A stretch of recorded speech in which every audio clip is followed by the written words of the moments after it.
আসসালামু আলাইকুম। গত ক্লাসে আমরা সহজ পদ্ধতিতে গুণ করা শিখেছি। যদি কারো কোনো জায়গায় সমস্যা থাকে তাহলে অবশ্যই আমার কমেন্ট বক্সে কমেন্ট করে দিবেন। আজকে আমরা দেখব পঞ্চম শ্রেণীর পৃষ্ঠা 5-এর খালি ঘর পূরণ। আমি একটা করে দিব, বাসায় বাকিগুলো সবাই প্র্যাকটিস করে নেবেন। খালি ঘর পূরণ করার জন্য আমাদেরকে প্রথমে খালি ঘরটা ভালো করে লক্ষ্য করতে হবে। আমি আগেই খাতায় খালি ঘর উঠিয়ে নিয়েছি। আচ্ছা, এখন আমরা দেখি যে খালি ঘরটা কিভাবে আমরা পূরণ করব। আমরা খালি ঘর পূরণ করার জন্য প্রথমে গুণ্য আর গুণককে চিন্তা করতে হবে।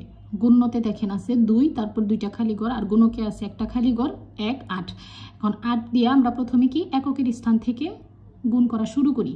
তো এককের স্থান থেকে গুণ করা শুরু করলে আমরা প্রথমে এককের স্থানে আছে 8 আছে, কিন্তু গুণ্যতে গিয়া এককের স্থানে আছে খালি ঘর। এখানে আমরা তাহলে কিভাবে বের করব? এই যে খালি ঘরটা, এই খালি ঘরের নিচে দেখেন আমরা যখন এই 8 দিয়ে এই গুণ্যকে সবগুলাকে যখন গুণ করছি, গুণ করার পরে দেখেন আমাকে এখানে আসছে 1, 8, এখানে একটা খালি ঘর দিছে, পরে 4। তার মানে কি আমাদেরকে 8-এর সাথে এই খালি ঘরে এমন একটা সংখ্যা বসাইতে হবে যেই সংখ্যার সাথে 8 গুণ করলে 4 হয়। এখন 8-এর ঘরের যদি আমরা নামতা বলি, 8 1 8, 8 2 16, 3 8 24, 4 8 32, 5 8 40, 6 8 48, 7 8 56, 8 8 64। আচ্ছা, 8 8 যদি 64 হয় তাহলে 8 আর এখানে 8 যদি দেই, আবার 3 8 24। এখন আমরা 3 নিব না 8 নিব, সেই ক্ষেত্রে আমাদেরকে চিন্তা করতে হবে। এখন আমাদের কত সাথে 8-এর সাথে 3 অথবা 8 দিয়ে যদি গুণ করি, 3 অথবা 8 দিয়ে যদি আমরা গুণ করি, সেই ক্ষেত্রে আমাদের এখানে 4 বসানো সম্ভব হইতেছে, কারণ এককের স্থানে 3 8 24, 24-এরও এককের স্থানে 4, আবার 8 8 64, 64-রও এককের স্থানে 4। এখন আমরা কোনটা নিব? সেই ক্ষেত্রে আমাদেরকে চিন্তা করতে হবে, এই যে এখানে খালি ঘর কত আছে আর দ্বিতীয় সংখ্যাটা, এইখানে যদি আমরা চিন্তা করি, দেখো এইখানে আছে আমাদের দ্বিতীয় দশকের স্থানে আছে, গুণকে দশকের স্থানে আছে 1 দিয়ে এখানে এমন একটা সংখ্যা চিন্তা করতে হবে, এই খালি ঘরকে এমন একটা সংখ্যা চিন্তা করতে হবে যেখানে গুণ করলে 8 হয়। তার মানে 1-এর সাথে কত গুণ করলে 8 হবে? 8।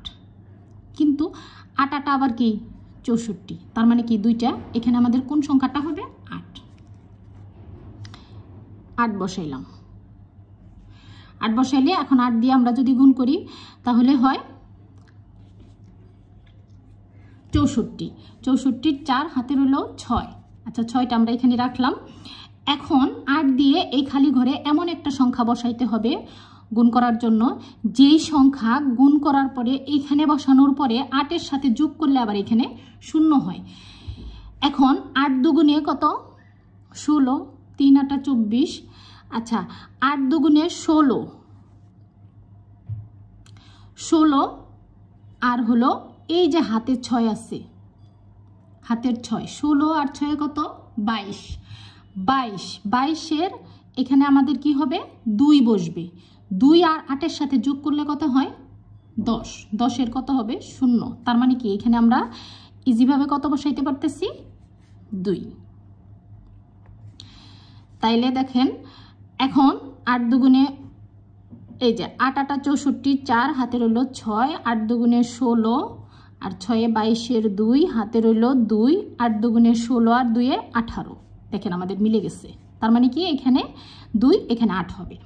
আবার আমরা যদি এখন চিন্তা করি দশকের স্থান, 8 আমাদের চলে গেছে, এখন আছে 1 দিয়ে 8-কে গুণ করলে 8, 2 1 2, 2 1 2। আচ্ছা, এখন আমরা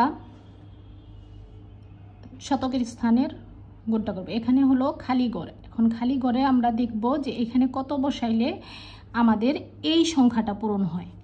1824 এই সংখ্যাটা আমাদের এখানে আমরা কত বসাইলে এই সংখ্যাটা পূরণ হবে। এখন এই সংখ্যাটা পূরণ করতে গেলে দেখেন 1824 এখানেও কিন্তু আছে 1824। তার মানে কি এইটা 8 দিয়ে গুণ করার 8 দিয়ে 228-কে গুণ করার পরে আমার আসছিল 1824। সেম ভাবে এখানে যদি আমরা 8 বসাই, 228-কে গুণ করলে আসবে 1824। তার মানে এই খালি ঘরে হবে 8। এখন আমরা যদি যোগ করি, আমাদের গুণ করা শেষ, এখন যোগ করি। 4 8 আর 2 10, 0 হাতে 1, 5 আর 2 7, 15 15 5 হাতে রইল 1, 2 2 4 আর 1 5 1 6 8 1। তো এটা হলো আমাদের খালি ঘর পূরণ। এই পর্যন্তই। সবাই বাকিগুলা বাসায় প্র্যাকটিস